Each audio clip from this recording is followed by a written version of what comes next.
तो hello guys, कैसे हो आप सब। उम्मीद करता हूँ बहुत अच्छे होंगे और अपनी स्टडीज़ को बहुत अच्छे से कंटिन्यू कर रहे होंगे। तो गाइज, जैसा कि आप सभी से वादा था, आज मैं प्राचीन भारत इतिहास के अंतर्गत सभी प्रमुख पुरास्थलों से जो महत्वपूर्ण साक्ष्य प्राप्त हुए हैं उनकी आपको एक संक्षिप्त सूची प्रस्तुत करने वाला हूं। और इस संक्षिप्त सूची के वीडियो को, एक छोटे से वीडियो को देखने से आपको दो तीन तरीके से बहुत फायदा होगा। एक तो ये वीडियो आपको हमेशा रिवीजन करने में मदद करेगा। जब कभी भी आप प्राचीन पुरास्थलों से मिले हुए साक्ष्यों का रिवीजन करना चाहते हैं तो आपके लिए ये काम करेगा। अगर आप अपने खुद के नोट्स बनाना चाहते हैं तो उसके लिए भी ये आपका वीडियो काम करेगा। और कभी भी अगर आकर के आप इसका रिवीजन करना चाहते हैं, जल्दी जल्दी में आप देखना चाहते हैं कि इंडस वैली सिविलाइजेशन के कौन कौन से स्थल से कौन कौन से साक्ष्य मिले हुए हैं, तो उस लिहाज से भी आपका ये वीडियो बहुत ज़्यादा इंपॉर्टेंट होगा। मैंने सूची संक्षिप्त बनाई है, बहुत छोटी सी बनाई है, लेकिन इसके भीतर में मैंने करीब करीब उन सभी पॉइंट्स को कवर कर दिया है जो पॉइंट्स एग्जाम के लिहाज से या तो पहले पूछे जा चुके या आने वाले समय में पूछे जाने की जिनकी संभावना है। स्टार्ट करेंगे हम हड़प्पा के साथ में। आपको मालूम है कि इंडस वैली सिविलाइजेशन में जो हड़प्पा है वो एक बहुत महत्वपूर्ण पुरास्थल है, वर्तमान पाकिस्तान में है। अब मैं आपको एक एक करके बताना स्टार्ट करता हूं कि हड़प्पा से हमें किन किन चीजों का साक्ष्य प्राप्त होता है। सबसे पहली चीज, पाषाण नर्तक, इनका साक्ष्य हमको हड़प्पा से प्राप्त होता है। श्रमिक आवास, दो पंक्तियों में श्रमिक आवास बने हुए हैं। मैं जब आपको क्लासेस करा रहा था वहां पे भी मैंने आपको बताया था कि दो पंक्तियों में श्रमिक आवास बने हुए हैं और वो उन श्रमिक आवासों का साक्ष्य मिलता है हमको हड़प्पा से। ये पॉइंट आपके लिए इंपॉर्टेंट है। काले पत्थर का जो शिवलिंग है वो हमको प्राप्त होता है हड़प्पा से, ये चीज आपको याद रखनी है। 1.5 फीट का एक पैमाना, पैमाना का अर्थात है जो नापने के लिए यूज होता था, उसका एक 1.5 फीट का पैमाना, उसका साक्ष्य में हड़प्पा से प्राप्त होता है। स्वास्तिक का जो निशान है, जो शुभ लाभ का प्रतीक होता है, आपने देखा होगा भी दिवाली में घरों में लोगों ने बनाया होगा, ऐसे भी आपको स्वास्तिक का निशान बहुत जगह पे बना हुआ नजर आता होगा, शुभ लाभ का प्रतीक होता है। इसका जो साक्ष्य है ये भी हड़प्पा से प्राप्त हुआ। ये भी पॉइंट आपके लिए बहुत इंपॉर्टेंट है, पहले भी परीक्षाओं में पूछा जा चुका है, आने वाले समय में भी पूछे जाने की संभावना है।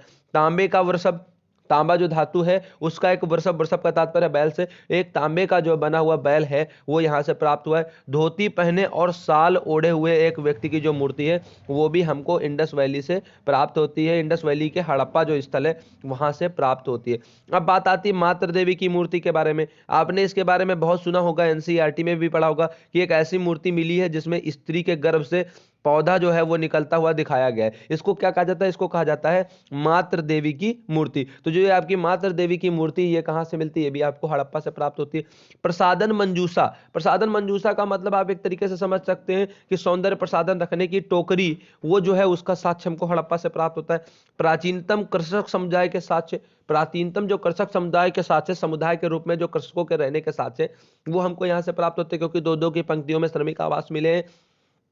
इसके बाद में भट्ठों के अवशेष हमको, वो भी हमको यहां से प्राप्त होते हैं। एक बर्तन पर मछुआरे का बना हुआ चित्र मिला है, कहां पर? हड़प्पा में, ठीक है। इसके बाद में शंख का बना हुआ बैल, ये पॉइंट इंपॉर्टेंट है, इस पॉइंट को आप लोग थोड़ा सा याद रखिएगा। शंख का बना हुआ जो बैल है वो भी आपको हड़प्पा से प्राप्त होता है। पीतल का बना इक्का, ये पॉइंट भी इंपॉर्टेंट है, ये सारे क्वेश्चन करीब करीब पूछे जा चुके हैं छोटी बड़ी परीक्षाओं में, अगर आप देखेंगे तो। शंख का बना बैल और पीतल का बना इक्का, ये दोनों चीजें हैं, ये साक्ष्य भी आपको हड़प्पा से प्राप्त होता है। वृत्तिकाकार चबूतरे, जो ईंटों से बने हुए वृत्तिकाकार चबूतरे, यानी कि जो गोल गोल चबूतरे हैं, वो आपको यहां से मिल जाते हैं। गेहूं और जौ के दानों का अवशेष, इंपॉर्टेंट पॉइंट है, गेहूं और जो जौ है इनके दानों का जो अवशेष है वो भी आपको यहां से प्राप्त होता है। कब्रिस्तान जो R37 है, सामान्य आवास के दक्षिण में, जो आपका पूरा का पूरा हड़प्पा पूरा स्थल है, उसके दक्षिणी भाग में आपको कब्रिस्तान मिलता है और उसी कब्रिस्तान को नाम दिया गया है R37। कल ये सवाल क्लास में किसी ने पूछा भी था कि सर R37 क्या होता है, तो R37 एक कब्रिस्तान है हड़प्पा में, जो वहां के सामान्य जो निवास स्थल है उसके दक्षिणी भाग में पड़ता है, इसी को R37 नाम दिया गया है। अब यहां पर एक बहुत इंपॉर्टेंट क्वेश्चन आ गया है, पॉइंट आ गया है। शिव के नटराज रूप को इंगित करती हुई पुरुष की नग्न प्रतिमा, इंगित करती हुई पुरुष की जो नग्न प्रतिमा प्राप्त हुई है, यह प्राप्त हुई है हमको हड़प्पा से। तो शिव की नटराज स्वरूप की, प्रतीकात्मक स्वरूप की नग्न प्रतिमा हमको हड़प्पा से प्राप्त होती है। नग्न पुरुष की आकृति जो करीब करीब यक्ष से मिलती जुलती है, इसका साक्ष्य जो है ये हमें मिलता है हड़प्पा से। इंद्रगोप के मनके, जो गोलाकार मनके हैं, वो मिलते हैं। मेष, जिसमें यानी कि भेड़ जो है, इसकी मूर्ति का टुकड़ा भी यहां से हमको प्राप्त होता है। नर कबंध की प्रस्तर जो मूर्ति का साक्ष्य है वो हमको हड़प्पा से प्राप्त होता है। परवर्ती काल में सुरक्षा के साक्ष्य यहां से हमको मिलते हैं, ये मेंस के लिए आपका इंपॉर्टेंट हो जाएगा। जो परवर्ती काल में अगर आप बात करेंगे तो जो सिक्योरिटी है, सुरक्षा है, इसका जो साक्ष्य है ये आपको यहां से प्राप्त होता है। मादा जननांग का प्रतीक पत्थर से बना हुआ, ये भी आपको यहाँ से प्राप्त हो जाता है। तो पहली लिस्ट में अभी हम हड़प्पा के बारे में बात कर रहे हैं। इनके प्रमुख स्थलों के बारे में मैंने आपको बताया। इसमें से आपको जिनको विशेष तौर से बहुत अच्छे से याद रखना है, जिनको कभी भी नहीं भूलना है, उनमें से श्रमिक आवास जो है वो यहाँ से मिला हुआ है, इसको आपको नहीं भूलना है। पत्थर का शिवलिंग मिला हुआ है काले रंग का, इसको आपको नहीं भूलना है। स्त्री के गर्भ से निकलता हुआ पौधा अर्थात मातृ देवी की मूर्ति, इसको नहीं भूलना है। शंख का बना बैल और पीतल का बना इक्का इंपॉर्टेंट है। R37 कब्रिस्तान बहुत इंपॉर्टेंट है। गेहूं और जौ के जो साक्ष्य है वो इंपॉर्टेंट है। इसके अलावा जो आपका परवर्ती काल में सुरक्षा के साक्ष्य जो है ये आपके लिए हड़प्पा की सभ्यता से इंपॉर्टेंट है। लास्ट पॉइंट इसका है कि ताम्र निर्मित मानवीय आकृति जो है ये भी आपको हड़प्पा से करीब करीब प्राप्त हो जाती है। तो ये कुछ प्रमुख साक्ष्य हैं जो आपको हड़प्पा से प्राप्त हुए हैं, और इतने साक्ष्यों को अगर आप याद रखते हैं तो प्रीलिम का एक बड़ा हिस्सा आपसे कवर हो जाएगा। और इस क्वेश्चन को अगर कभी समरी फॉर्म में आपको लिखना भी पड़ गया तो आप उसके बारे में भी काफी कुछ लिख पाएंगे। अब बात करते हैं मोहनजोदड़ो के बारे में। मोहनजोदड़ो में सबसे पहली चीज है सूती कपड़े का साक्ष्य आपको मोहनजोदड़ो से प्राप्त होता है। कल ये सवाल कहीं से आया भी था, लेकिन वो सवाल कॉटन से रिलेटेड था। यहां पर बात है सूती कपड़े की, तो सूती कपड़े की अगर आप बात करेंगे तो मोहनजोदड़ो से आपका साक्ष्य मिलता है। कुछ ऐसी चीजें भी हैं जिनका साक्ष्य दो स्थलों से मिलता है। इस चीज को लेकर के मैं आपको पहले ही एक चीज बता देना चाह रहा हूं कि जब भी क्वेश्चन आपको आएगा तो वो दो में से एक ही विकल्प आपको मिलेगा, अक्सर करके दोनों विकल्प नहीं होंगे। और अगर दोनों विकल्प होते हैं तो वो क्वेश्चन फिर रॉन्ग हो जाएगा, उसका नंबर या तो कट जाएगा या फिर सबको मिल जाएगा। इसलिए चिंता करने की जरूरत नहीं है। ज्यादातर जब भी दो स्थलों में एक चीज पाई गई होगी तो जहां से सबसे पहले पाई गई है या फिर जहां पर किसी विशेष रूप से पाई गई है उस स्थल से जुड़ा हुआ जो सवाल है वो आपसे आएगा, और दूसरा ऑप्शन आपको नहीं मिलेगा। मोहनजोदड़ो से सूती कपड़े का साक्ष्य मिला हुआ है। पुजारी का सर, जो चूना और पत्थर से बना हुआ पुजारी का सर है, ये हमको मोहनजोदड़ो से प्राप्त होता है। अभी हड़प्पा के बारे में बात कर रहे थे, अब मोहनजोदड़ो के बारे में बात करेंगे। तो सूती कपड़े का साक्ष्य मोहनजोदड़ो से मिला है। पुजारी का सर जो चूना और पत्थर से बना हुआ है, इसका साक्ष्य हमको मोहनजोदड़ो से मिलता है। कांस्य की नर्तकी, ये बहुत बार पूछा गया है। कांस्य की नर्तकी वाला बहुत बार पूछा गया है, इंपॉर्टेंट है, आगे भी पूछा जाएगा। जो कांस्य की नर्तकी का साक्ष्य है ये हमको कहां से मिलता है? ये मिलता है मोहनजोदड़ो से। योगी की चित्रित मुहर, ये भी मोहनजोदड़ो से मिलता है। मातृ देवी की मृण मूर्तियां, ठीक है, मात जब भी अभी मैंने दिखाया था स्त्री के गर्भ से निकलता हुआ पौधा जो धरती का प्रतीक था, धरती माता का प्रतीक था, ठीक है, वो वहां पर आपको मिलता था। अब यहाँ पे क्या है कि मातृ देवी की जो मृण मूर्तियां हैं ये भी आपको यहाँ से प्राप्त होती हैं, ठीक है। लिंगीय प्रस्तर, लिंगी जो प्रस्तर है ये यहाँ से प्राप्त होते हैं। तांबे के ढेर मिलते हैं मोहनजोदड़ो से, इंपॉर्टेंट पॉइंट है। तांबे के ढेर जो है ये आपको यहाँ से मिलते हैं, मोहनजोदड़ो से मिलते हैं, इंपॉर्टेंट है। कुबड़दार तांबे का बैल, ये भी बहुत इंपॉर्टेंट पॉइंट है। कहां से आपको प्राप्त होता है? इसका साक्ष्य मोहनजोदड़ो से मिलता है। पुरोहित आवास, जैसे आपने वहां पे देखा था श्रमिक आवास मिल रहा था हड़प्पा में, वैसे ही मोहनजोदड़ो में क्या मिल रहा है? तो यहाँ पर पुरोहित जो आवास है वो आपको प्राप्त होता है। महाविद्यालय भवन, ये भी मोहनजोदड़ो में आपको इसका साक्ष्य मिलता है। सभा भवन का साक्ष्य, बहुत इंपॉर्टेंट पॉइंट, सभा भवन का साक्ष्य कहां पर मिलता है? तो मोहनजोदड़ो से प्राप्त होता है। हाथी का कपाल खंड, इसके अलावा जो सीलिंग्स हैं यानी कि जो राज मुद्रांक है ये भी आपको मोहनजोदड़ो से प्राप्त होते हैं। नाव का चित्र अंकित मुहरे, इससे एक चीज ये भी पता चलती कि लोग नाव से व्यापार करते थे। और कहां से आपको प्राप्त होता है? तो मोहनजोदड़ो से इसका साक्ष्य आपको प्राप्त होता है। स्तंभ युक्त भग्नावशेष, इसका साक्ष्य मोहनजोदड़ो से मिलता है। हल का प्रारूपी साक्ष्य, बहुत इंपॉर्टेंट पॉइंट है, हल का जो प्रारूपी साक्ष्य है वो आपको मोहनजोदड़ो से प्राप्त होता है। जहाज की आकृति अंकित मुहर, जैसे कि नाव और जहाज ये दोनों अंकित जो मोहरें हैं यहाँ पर, ये आपको कहां से प्राप्त होती हैं? तो दोनों आपको मोहनजोदड़ो से प्राप्त हो जाती हैं, ठीक है। कांसे से निर्मित भैंस और भेड़ का जो साक्ष्य, सामूहिक हत्याकांड का जो साक्ष्य, ये भी आपको कहां से मिलता है? मोहनजोदड़ो से मिलता है। ताम्र निर्मित कुल्हाड़ियां, तांबे से बनी हुई जो कुल्हाड़ियां हैं, इनका साक्ष्य आपको कहां से प्राप्त हो जाता है? तो मोहनजोदड़ो से प्राप्त होता है। बाढ़ द्वारा विनाश के साक्ष्य, बहुत इंपॉर्टेंट पॉइंट, बाढ़ द्वारा विनाश के साक्ष्य आपको कहां से मिलते हैं? कभी नहीं भूलना, मोहनजोदड़ो से प्राप्त होते हैं। बाढ़ द्वारा जो विनाश के साक्ष्य हैं वो कहां से प्राप्त होते हैं? तो वो आपको मोहनजोदड़ो से प्राप्त होते हैं। क्षेत्रफल के दृष्टिकोण से सैंधो सभ्यता का सर्वाधिक विस्तृत स्थल था, ये भी बहुत इंपॉर्टेंट पॉइंट है जो आपका यहीं से जुड़ा हुआ है। तो इसलिए चीज को लेकर के मोहनजोदड़ो के बारे में आप याद रखिएगा। कभी ये तो बहुत बेसिक सा सवाल है कि सिंधु घाटी सभ्यता में सबसे बड़ा स्थल कौन सा था? तो वो था आपका मोहनजोदड़ो, ठीक है। मोहनजोदड़ो जो था वो सबसे बड़ा पूरा स्थल था। चलिए अब इसके इंपॉर्टेंट पॉइंट्स को मैं आपको बता देता हूं कि इसमें आपको क्या क्या याद रखना है। मोहनजोदड़ो से सूती कपड़े के साक्ष्य मिले हैं, इंपॉर्टेंट पॉइंट है, याद रखना। कांस्य की नर्तकी मिली हुई है, बहुत इंपॉर्टेंट पॉइंट है।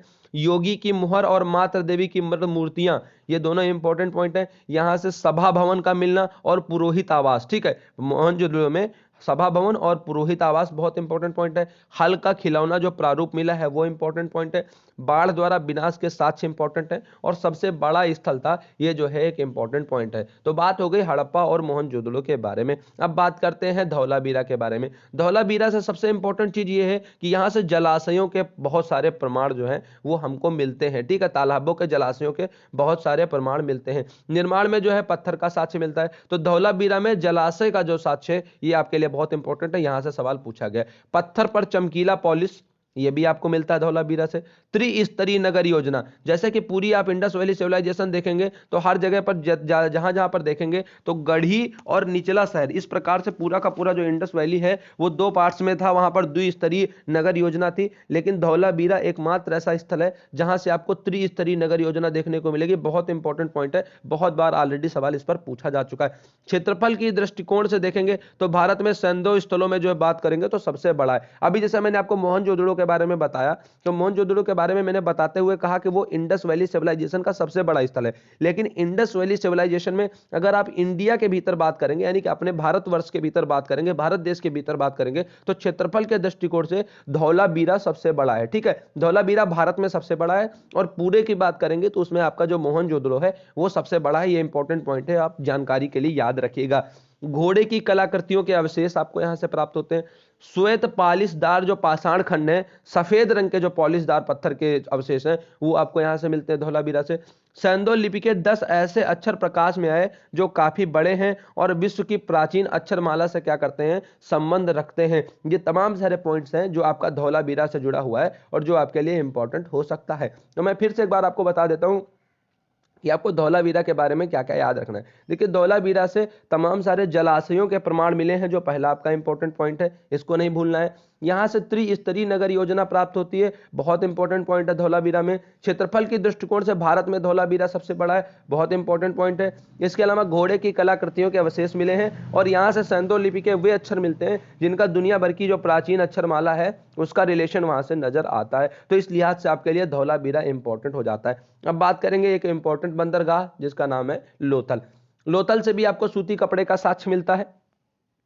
सीपी का पैमाना प्राप्त होता है। सीपी का पैमाना इंपॉर्टेंट है क्योंकि यूनिक चीज है सीपी का पैमाना मिलना, और ये आपको प्राप्त होता है लोथल से, ठीक है। लोथल गुजरात में है आपका। एक खिलौना जिस पर एक व्यक्ति दो पहियों की गाड़ी पर खड़ा है, इसको आप खिलौना गाड़ी भी कह सकते हैं। खिलौना गाड़ी का जो साक्ष्य वो कहां से प्राप्त होता है, वो आपको लोथल से मिलता है। मनके बनाने का कारखाना, हालांकि मनके बनाने का कारखाना आप कह रहे होंगे कि चनहुदड़ो से भी मिलता है, लेकिन लोथल से भी मनके बनाने के कारखाने का साक्ष्य जो है वो मिला हुआ है। गोदीबाड़ा, ये पूर्वी खंड में गोदीबाड़ा बहुत इंपॉर्टेंट है, यहां से सवाल पूछा गया है। गोदीबाड़ा कहां पर मिलता है, तो ये मिलता है आपको लोथल में, ठीक है। लोथल एक बंदरगाह था तो आप समझ सकते हैं।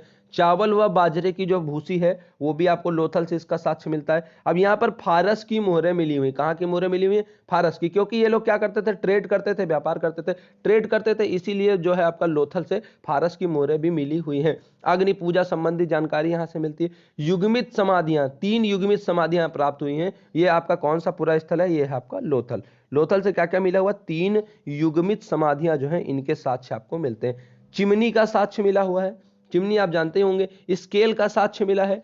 हाथी दांत का साक्ष्य मिला है। घोड़े की लघु मूर्तियां मिली, अपने थोड़ी देर पहले देखा था। राज मुद्रांक मिले हुए हैं। नाव चित्रांकित मोहर है। आटा पीसने की चक्की, बहुत इंपॉर्टेंट पॉइंट, आटा पीसने की जो चक्की है ये आपको लोथल से प्राप्त होती है। सिंधु घाटी का बंदरगाह क्षेत्र था, इतनी देर से मैं बता रहा था। लोथल से ही आपको शतरंज के बोर्ड जो है वो भी प्राप्त होता है, ठीक है। जो चेस होता है आपका, शतरंज होता है, इसका बोर्ड भी जो है आपको यहाँ से प्राप्त होता है। लोथल से चावल का भी साक्ष्य मिलता है, ठीक है। चावल का साक्ष्य कहाँ से मिलता है, लोथल से। टेराकोटा का बना गोरिल्ला जो है, गोरिल्ला, इसका साक्ष्य भी आपको कहाँ से मिलता है, तो ये आपका जो है जो सिंधु घाटी सभ्यता का बंदरगाह है लोथल, वहां से प्राप्त होता है। मम्मी की आकृति, तांबे का कुत्ता, जहाज की आकृति और अंकित मोहर, घोड़े की मृण मूर्तियां, बतख का चित्र, यहां पर बतख का यहां पर सर्वाधिक चित्रण हुआ है, ये भी बहुत इंपॉर्टेंट पॉइंट है। बतख का जो है लोथल में बहुत ज्यादा चित्रण हुआ है। चक्की और बर्मा के साक्ष्य मिले हैं। मिट्टी टेराकोटा का जहाज मिला है। ऐसे मकान का साक्ष्य मिला जिसमें प्रवेश द्वार मुख्य सड़क की ओर था, बहुत इंपॉर्टेंट पॉइंट है, ठीक है। इसमें कुछ देखो, आपने जब इंडस वैली सिविलाइजेशन में आप पढ़ोगे जो जो उसका शहरी बसावट देखोगे तो जो दरवाजे थे वो भीतर गलियों की तरफ खुलते थे, ना कि मुख्य सड़क की ओर। लेकिन लोथल से कुछ ऐसे मकानों के भी साक्ष्य मिले जिनके दरवाजे किस तरफ खुलते थे, तो मुख्य सड़क की ओर खुलते थे, मेन रोड की ओर खुलते थे। कांसे की एक छड़ मिली है, शतरंज जैसे खेल का साक्ष्य यहां से मिला हुआ है, बाढ़ द्वारा विनाश के साक्ष्य मिले हैं, और माल गोदाम का जो साक्ष्य वो भी आपका लोथल से मिलता है। तो आप समझ सकते हैं लोथल आपके लिए कितना ज्यादा इंपॉर्टेंट है। उत्तर हड़प्पा काल के सभ्यता स्थल के अंतर्गत आता है। कब्रिस्तान के साक्ष्य मिलते हैं। चिकित्सीय जो उपचार है, खोपड़ी की शल्य क्रिया के साक्ष्य, वो आपको कहां से प्राप्त होते हैं, लोथल से आपको मिल जाते हैं। पंचतंत्र की चालाक लोमड़ी की कहानी के जो दृश्य की चित्रकारी है, कहां से प्राप्त होती है, लोथल से प्राप्त होती है। बाजरे के दाने भी आपको यहां से प्राप्त होते हैं, चावल की भूसी मिलती है, चावल के भी साक्ष्य जो है वो आपको यहां पर मिल जाते हैं। तो इस तरीके से आपने देखा किस तरीके से जो आपका लोथल है वो आपके लिए बहुत ज्यादा इंपॉर्टेंट है। चलिए लोथल के बारे में आपको फिर से मैं एक बार रिवीजन करा देता हूं, लोथल को आपको एक बार मैं फिर से बता देता हूं कि लोथल के बारे में क्या कुछ है जो आप लोगों को पढ़ लेना है, जो आपके लिए इंपॉर्टेंट है। देखिए लोथल से सूती कपड़े का साक्ष्य मिला हुआ है, तो याद रखना है, ठीक है। इसके बाद में बात करेंगे तो एक खिलौना गाड़ी बहुत इंपॉर्टेंट है, गोदी बाड़ा बहुत इंपॉर्टेंट है हमारे लिए, ठीक है। तो यहाँ पर जो खिलौना गाड़ी, गोदी बाड़ा बहुत इंपॉर्टेंट है। चावल व बाजरे की जो भूसी है बहुत इंपॉर्टेंट साक्ष्य है। युग्मित समाधियों के साक्ष्य लोथल से मिले हैं, इंपॉर्टेंट साक्ष्य है। इसके इसके अलावा शतरंज का बोर्ड प्राप्त हुआ है, बहुत इंपॉर्टेंट साक्ष्य है। चावल का साक्ष्य मिला है लोथल से। मम्मी की आकृति और तांबे का कुत्ता इंपॉर्टेंट पॉइंट है, याद रखना। कांसे की छड़ यहां से मिली हुई है। मुख्य सड़क की ओर दरवाजे खुलते थे, दोनों इंपॉर्टेंट पॉइंट है, ठीक है। शतरंज खेल के साक्ष्य और बाढ़ द्वारा विनाश इंपॉर्टेंट पॉइंट है। इसके बाद में बात करेंगे यहाँ पर पंचतंत्र की चालाक लोमड़ी जो है और चिकित्सीय जो साक्ष्य है वो भी आपको लोथल से प्राप्त हो जाते हैं। तो इस प्रकार से ये लोथल की आपकी इंपॉर्टेंस थी। अब बात करेंगे चनहूदड़ों के बारे में, ठीक है। चनहूदड़ों के बारे में तो कल की क्लास में भी मैंने पढ़ाया था। चनहूदड़ों से दवात, जो इंक रखने की दवात होती है, स्याही रखने की जो डिबिया होती है जिसको दवात कहा जाता है, उसका साक्ष्य कहां से मिलता है, चनहूदड़ों से मिलता है। कल मैंने ये पॉइंट आपको बताया हुआ था। मत्स्य पात्र यहां से मिला हुआ है। मनके बनाने का कारखाना जिसके बारे में मैं आपको बता रहा था वो आपको चनहूदड़ों से मिला है। झूकर और झांगर जो संस्कृति के अवशेष हैं, यानी कि ग्रामीण और शहरी जो संस्कृति के अवशेष हैं, वो आपको चनहूदड़ों से प्राप्त होते हैं। ये सवाल तो बहुत ज्यादा बार ही पूछा जा चुका है। अलंकृत हाथी जो है, इसके साक्ष्य भी आपको कहां से प्राप्त होते हैं, तो चनहूदड़ों से प्राप्त हो जाते। आगे बढ़ करके देखेंगे, कुत्ते द्वारा बिल्ली का पीछा करते पदचिन्ह यहां से मिलते हैं। लिपस्टिक का जो साक्ष्य है वो भी आपको यहां पर मिल जाता है। दुर्ग के साक्ष्य का यहां पर अभाव है, यानी कि यहां पर कोई भी दुर्ग का साक्ष्य जो है वो नहीं पाया गया है। ये आपको इंपॉर्टेंट पॉइंट है, क्योंकि ये चीज यहां पर अदर जगहों से, अदर स्थलों से बात करेंगे तो वो डिफरेंस है। मोर की आकृति के मिट्टी के बर्तन आपको प्राप्त हो जाते हैं। बाढ़ द्वारा विनाश के साक्ष्य आपको यहां से भी मिलते हैं। और सीप के आभूषण बनाने का जो कारखाना है जिसके बारे में मैं आपको कल बता रहा था, वो भी आपको चनहूदड़ों से प्राप्त होता है। चनहूदड़ों एक तरीके से कहें तो यहाँ पर औद्योगिक नगर था, इनका इंडस्ट्रियल एरिया था। फिर से बता देता हूँ चनहूदड़ों के बारे में क्या क्या इंपॉर्टेंट है। चनहूदड़ों में आपको दवात याद रखना है, मनके बनाने का कारखाना, झूकर और झांकर संस्कृति, अलंकृत हाथी, लिपस्टिक के साक्ष्य, कुत्ते द्वारा बिल्ली का पीछा किया जाना, दुर्ग के साक्ष्य के अभाव, सीप के आभूषण बनाने का कारखाना, ये आपको इतना कम से कम चनहूदड़ों के बारे में याद रखना है। अब बात करते हैं बनवाली के बारे में, ठीक है। बनवाली में देख लेते हैं कि बनवाली में क्या कुछ इंपॉर्टेंट है जो हमारे लिए परीक्षा के लिहाज से जरूरी हो सकता है। तो बनवाली में सबसे पहले कार्लेनियन के मन के, गोल मन के होते थे कार्लेनियन के, वो बनवाली से आपको प्राप्त होता है। तांबे के बाणाग्र, ठीक है, तांबे के बाणाग्र आपको प्राप्त होते हैं। हल की आकृति वाला जो खिलौना है वो आपको मिलता है, बहुत इंपॉर्टेंट है, सवाल पूछा जा चुका है। हल का पूर्ण प्रारूप भी बनवाली से मिलता है। हड़प्पा पूर्व और हड़प्पा कालीन संस्कृति के साक्ष्य मिलते हैं, बहुत इंपॉर्टेंट पॉइंट है, मेंस के लिहाज से भी बहुत जरूरी है। बनवाली से क्या है, एक तो हड़प्पा से प्री हड़प्पा के साक्ष्य मिलते हैं, और हड़प्पा कालीन जो संस्कृति थी इसके भी साक्ष्य मिलते हैं। पहिए के निशान यहाँ से आपको मिल जाते हैं, क्योंकि जो ये थे ये पूरी तरीके से बैलों का उपयोग करना जानते थे, इसलिए पहिए के निशान मिलते हैं। तो मुझे पूरी उम्मीद है कि इन्होंने लोगों ने बैलगाड़ी या फिर किसी प्रकार की गाड़ी बना ली होगी। जुते हुए खेतों के जो अवशेष हैं वो भी आपको बनवाली से प्राप्त हो जाते हैं। तो जो बनवाली है गाइस, जिसमें आपका अभी तो देख ले कुछ और बचाएगा, नहीं कुछ नहीं बचा, ठीक है। बनवाली में बता देता हूँ इंपॉर्टेंट क्या है। एक तो कार्लेनियन मनके बहुत इंपॉर्टेंट है। हल की आकृति वाला जो खिलौना है वो, पहिए के निशान और जुते हुए खेतों के अवशेष, ये आपको बनवाली से प्राप्त होते हैं। और हड़प्पा पूर्व और हड़प्पा कालीन संस्कृति जो है, इनके दोनों के साक्ष्य आपको बनवाली से मिल जाते हैं। अब बात आती किसकी, तो वो बात आती है रंगपुर की। रंगपुर में चावल व बाजरे की भूसी, ये पॉइंट बहुत इंपॉर्टेंट है, सवाल रंगपुर से बहुत बार पूछा गया है कि चावले व बाजरा की जो भूसी है वो कहाँ से मिलती है, तो वो भूसी आपको प्राप्त होती है रंगपुर से। मातृ देवी की मूर्तियों का यहाँ पर पूर्ण अभाव था, कोई भी यहाँ पर मातृ देवी की जो मूर्ति है वो आपको नहीं मिलती है रंगपुर के भीतर। अश्व की मृण मूर्तियां मिलती हैं, घोड़े की मृण मूर्तियां मिलती हैं। अलंकृत व चिकने मृदभांड जो है वो भी आपको रंगपुर से प्राप्त होते हैं। लाल अभ्रकी, जिसमें हत्थेदार कटोरा और बाहर की ओर फैले रिम वाला जो छोटा बर्तन है, ये आपको रंगपुर से मिलता है। पांडुरंग का बर्तन, जिसमें घड़े और तस्त्रियां हैं, ये रंगपुर से मिलता है। खुरदुरे धूसर बर्तन भी आपको यहाँ से प्राप्त होते हैं। तो रंगपुर के बारे में इंपॉर्टेंट जो चीजें हैं उसमें अलंकृत चिकने मृदभांड याद रख लेना, चावल बाजरे की भूसी याद रख लेना। इतना अगर आपको याद रहता है, ये दोनों पॉइंट याद रहता है, तो रंगपुर के साथ में आपका जो काम है वो काफी हद तक चल जाएगा। हाँ, एक पॉइंट ये जरूर याद रखना कि यहाँ से मातृ देवी की जो मूर्तियां हैं वो बिल्कुल भी नहीं मिली हैं। अब बात आती है आलमगीरपुर की। कल आलमगीरपुर के बारे में भी मैं बता रहा था, जो आपका यमुना नदी की सहायक नदी है, हिंडन नदी, उत्तर प्रदेश में मेरठ के पास में, वहां पर आपका आलमगीरपुर पड़ता है। यहाँ पर 3 पायों वाली परातें पाई गई हैं। क्या पाई गई? 3 पायों वाली परातें मिली हैं। मकान बनाने में 2 प्रकार की ईंटों का यहाँ पर उपयोग हुआ है। एक नांद पर अंकित चिन्ह, जिससे प्रतीत होता है कि लोग बारीक कपड़ा बुनना जानते थे। ये तमाम सारी चीजें जो हैं इनके साथ आपको आलमगीरपुर से मिल जाते हैं। इनमें 3 पायों वाली जो परातें हैं वो आपको इंपॉर्टेंट रूप से याद रखना है। अब एक बहुत ही इंपॉर्टेंट जो स्थल है जिसका नाम है कालीबंगा। बात करेंगे कालीबंगा के बारे में। कालीबंगा आपके लिए इंपॉर्टेंट क्यों है? ठीक है, कालीबंगा से सबसे पहले अग्नि पूजा संबंधी जानकारी मिलती है, बहुत इंपॉर्टेंट। कालीबंगा पूरा का पूरा स्थल ही बहुत इंपॉर्टेंट है, इसके साक्ष्य भी बड़े इंपॉर्टेंट है। चिमनी का साक्ष्य मिलता है, बहुत ज्यादा इंपॉर्टेंट नहीं, कॉमन चीज है। कच्ची ईंटों की किलेबंदी का साक्ष्य मिलता है कालीबंगा से, बहुत इंपॉर्टेंट पॉइंट है। जैसे कि आप देखते होंगे इंडस वैली सिविलाइजेशन में बड़ी उन्नत सभ्यता थी, पक्की ईंटों का उपयोग हुआ था, लेकिन यहाँ पर जो किलेबंदी है वो किससे की गई है? तो कच्ची ईंटों से की गई है। कहां पर? कालीबंगा में। सवाल भी कई बार पूछा गया है कि कच्ची ईंटों का साक्ष्य कहां से मिलता है, कच्ची ईंटों से बनी दीवारों का साक्ष्य कहां से मिलता है? तो वो आपको कालीबंगा से ही प्राप्त होता है। हवन कुंड मिला हुआ है, हल का निशान मिला हुआ है, चना और सरसों एक साथ उगाए जाने का जो साक्ष्य है ये भी आपको कालीबंगा से प्राप्त होता है। चूड़ियां पकी हुई मिट्टी की और तांबे की, दोनों जो है ये आपको कालीबंगा से प्राप्त होती है। कालीबंगा का अर्थ ही होता है काली चूड़ियां। आगे बढ़ेंगे, बैलगाड़ी के अस्तित्व का प्रमाण यहां से हमको मिल जाता है, जिसके बारे में थोड़ी देर पहले मैं आपको बता रहा था।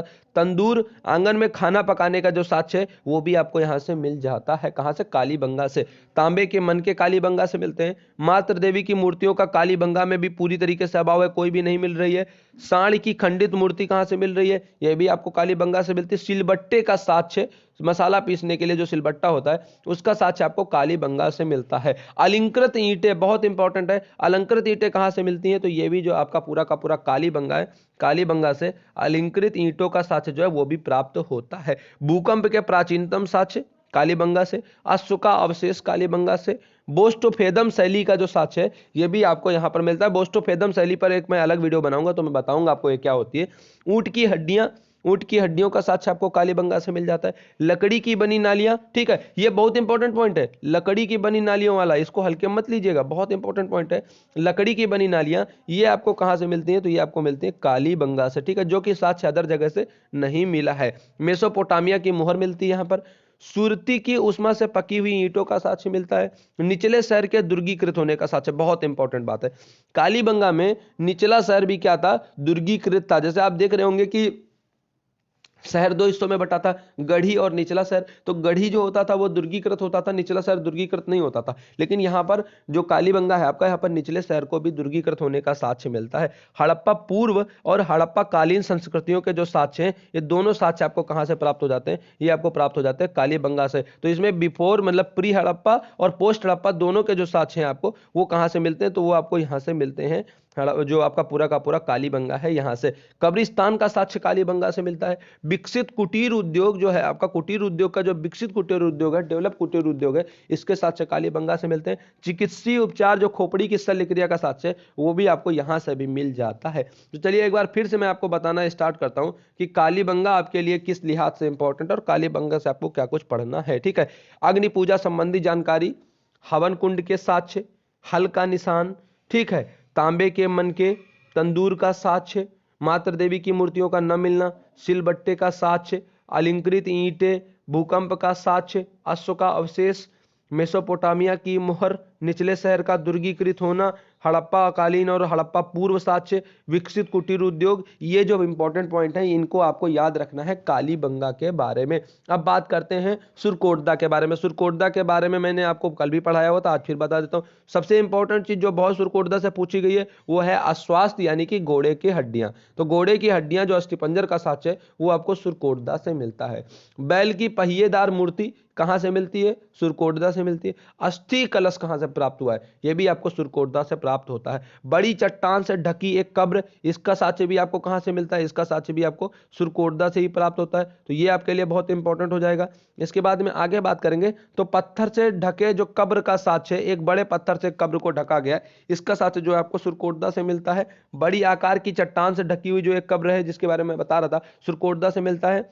पत्थर की चिनाई वाले भवनों का साक्ष्य, अग्नि संहार के साक्ष्य भी यहां से मिलते हैं, यानी कि जो आग लगने के साक्ष्य है वो भी आपको यहां से प्राप्त होते हैं। ईरानी तथा कुल्ली संस्कृत की कलाकृतियों के साक्ष्य आपको यहां से प्राप्त होते हैं। ईरानी के और कुल्ली जो संस्कृतियां हैं इनके साक्ष्य से मिलते हैं। निचले शहर के दुर्गीकृत होने का जो साक्ष्य है ये भी आपको यहां से प्राप्त होता है सुरकोटदा से। हड़प्पा के 3 अधिवासों की अवस्थाओं का, पूर्व हड़प्पा, हड़प्पा और हड़प्पा के जो साक्ष्य है, पश्चात हड़प्पा, इन तीनों के जो साक्ष्य हैं ये भी आपको यहां से प्राप्त हो जाते हैं सुरकोटदा से। फिर से एक बार बता देता हूं सुरकोटदा के बारे में क्या क्या याद रखना।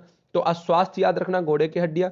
अस्थि कलश याद रखना, बहुत इंपॉर्टेंट है। बैल की पहिएदार मूर्ति भी आपके लिए इंपॉर्टेंट है। इसके अलावा अग्नि संहार के साक्ष्य कहां से मिलते हैं? तो ये भी आप सुरकोटदा से मिलते हैं, याद रखना, ठीक है। इसके अलावा एक बड़ी चट्टान से ढकी कब्र बहुत इंपॉर्टेंट है, और तीनों अवस्थाओं के साक्ष्य यहां से मिलते हैं, ये भी बहुत इंपॉर्टेंट है। जैसे मैंने आपको 2 पुरा स्थल ऐसे बताते हैं जिनमें 2 अवस्थाओं के साक्ष्य मिलते हैं, यहाँ से तीनों मिलते हैं। प्री हड़प्पा, हड़प्पा और फिर उसके बाद में पोस्ट हड़प्पा, ये तीनों जो साक्ष्य ये आपको मिल जाते हैं यहाँ से। अब मैं आपको बताना स्टार्ट करता हूँ कि जो सिंधु घाटी सभ्यता है इसके कुछ निगेटिव पॉइंट्स क्या थे उनके बारे में मैं आपको बता देता हूं। जैसे निगेटिव पॉइंट्स में बात करेंगे तो यहां से किसी प्रकार के कोई मंदिर का जो अवशेष है वो नहीं मिलता है। कहां से? सिंधु घाटी सभ्यता आ गए। इसके अलावा सिंधु घाटी सभ्यता से कोई अस्त्र शस्त्र, तलवार, ढाल, कवच, इनका भी कोई साक्ष्य नहीं मिलता, ठीक है। हड़प्पा वासी जो लोग थे ये लोग दलहन वगैरह की खेती, ईख वगैरह की खेती जो है ये नहीं करते थे। इसके अलावा सिंधु घाटी सभ्यता से भगवान विष्णु की उपासना का कोई भी साक्ष्य नहीं मिलता है। यहाँ पर ना तो गाय का कोई अंकन मिला है, ना ही गाय की कोई अस्थि प्राप्त होती है।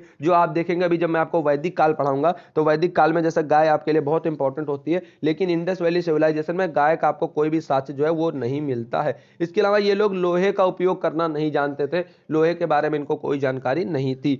और देखेंगे तो जैसे कि यहाँ पर जो शेर है, शेर का कोई भी अंकन नहीं मिलता है। लोथल, रंगपुर, आमारी से मातृ देवी की मूर्तियां नहीं मिली। ये सवाल आपसे पूछा जा सकता है कि ये में से कौन कौन से ऐसे पूरा स्थल है जहां से जो मातृ देवी है इनकी प्रतिमा नहीं मिली है? तो आपका लोथल है, आपका रंगपुर है, आपका आमारी है, यहां से मातृ देवी की मूर्तियां नहीं मिली हैं। सिंधु घाटी की सभ्यता की जो लिपि है वो क्या है? तो वो अपठनीय है, यानी कि जो पिक्टोग्राफिक लिपि है वो अभी तक पढ़ी नहीं जा सकी है, ये भी एक निगेटिव पॉइंट है। चन उदड़ों से किसी भी दुर्ग का साक्ष्य नहीं मिलता, ठीक है। चन उदड़ों से किसी भी प्रकार के दुर्ग का साक्ष्य नहीं मिलता, जो अपने आप में एक अनोखी चीज है चन उदड़ों में। तो ये चीज जो है आपको इंपॉर्टेंट है, याद रखनी है। सिंधु घाटी सभ्यता से चाक द्वारा निर्मित बर्तन, मृदभांड मिले हैं, लेकिन चाक का अवशेष जो है वो नहीं मिला है इंडस वैली सिविलाइजेशन में। सिंधु घाट से सभ्यता से नहर के कोई प्रमाण नहीं मिलते हैं, ठीक है, नहरों के प्रमाण जो है वो नहीं मिलते हैं। बनवाली और कालीबंगा से जल निकास व्यवस्था का कोई प्रमाण नहीं मिलता है। बनवाली और कालीबंगा दोनों ऐसे स्थल हैं जहां से जल निकास प्रणाली का कोई भी जो साक्ष्य वो नहीं मिलता है। सिंधु घाटी सभ्यता में सिक्कों के प्रचलन का साक्ष्य नहीं मिलता है। पक्की सड़कों का कोई साक्ष्य नहीं मिलता है, ठीक है। पक्की सड़कों का जो साक्ष्य है वो इंडस वैली सिविलाइजेशन में आपको नहीं मिलता है। भेड़ का अंकन कहीं पर जो है आपको नहीं मिलेगा। भेड़ का साक्ष्य तो मिल जाता है, अस्थियां उसकी मिल जाती हैं, लेकिन भेड़ का अंकन आपको कहीं पर जो है वो नहीं मिलता है। तो इस प्रकार से कुछ चीजें थी जो आपका इंडस वैली सिविलाइजेशन के निगेटिव पॉइंट्स के अंतर्गत आप रख सकते हैं। इनमें से कुछ डिस्प्यूटेड पॉइंट्स भी हैं, तो जो डिस्प्यूटेड पॉइंट्स हैं आप उनको क्लियर कर लें, 2-3 किताबों में देख लें, क्योंकि कभी भी नॉलेज जो है कंप्लीट नहीं होता है। और खासतौर से एनिसेंट हिस्ट्री में जब आप बहुत एकदम प्री हिस्ट्री बात कर रहे होंगे तो प्री हिस्ट्री में तमाम सारे ऐसे पॉइंट्स होते हैं जो डिस्प्यूटेड होते हैं, जो अलग अलग सोर्सेज में अलग अलग तरीके से लिखे जाते हैं। तो जो ज़्यादातर रिलायबल पॉइंट्स हो सकते हैं या जितना वेरीफाई किया जा सकता है उतना वेरीफाई पॉइंट्स करके मैंने आपके लिए दिए थे। तो इनमें से जो भी अगर आपको कोई डिस्प्यूटेड पॉइंट लग रहा हो तो आप उसको क्लियर कर लें। अदरवाइज जो पूरी की पूरी लिस्ट है वो करीब करीब कंप्लीट है, और मेरे ज्ञान के हिसाब से जहाँ तक मेरी जानकारी जितना मैं वेरीफाई कर पाया हूँ, उसने वेरीफाई के हिसाब से ही मैंने आपको यहाँ पर पॉइंट्स को प्रोवाइड कराया हुआ है। तो गाइज ये सेशन आपने देख लिया होगा तो आप समझ गए होंगे कि क्या कुछ इंपॉर्टेंट पॉइंट्स हैं जो आपको सीखने को मिल गए हैं, जानने को मिल गए हैं, और आपने इनको अच्छे तरीके से नोट्स बना करके नोट डाउन भी कर लिया होगा, ऐसे ही मैं उम्मीद करके चल रहा हूं। तो अब मैं आपका एक भी पल का वक्त नहीं लूंगा गाइज, अब इस वीडियो को फटाक से लाइक कर देना और अपने दोस्तों के साथ शेयर जरूर करना। अगर तुम चाहते हो मैं ऐसे वीडियोस बनाता रहूं लगातार, तो इसको एक ही आपको काम करना है, वो करना है इसको अपने दोस्तों के साथ में शेयर। तो गाइज इसको शेयर मारो, लाइक करो और अच्छे से पढ़ो। Thank you so much.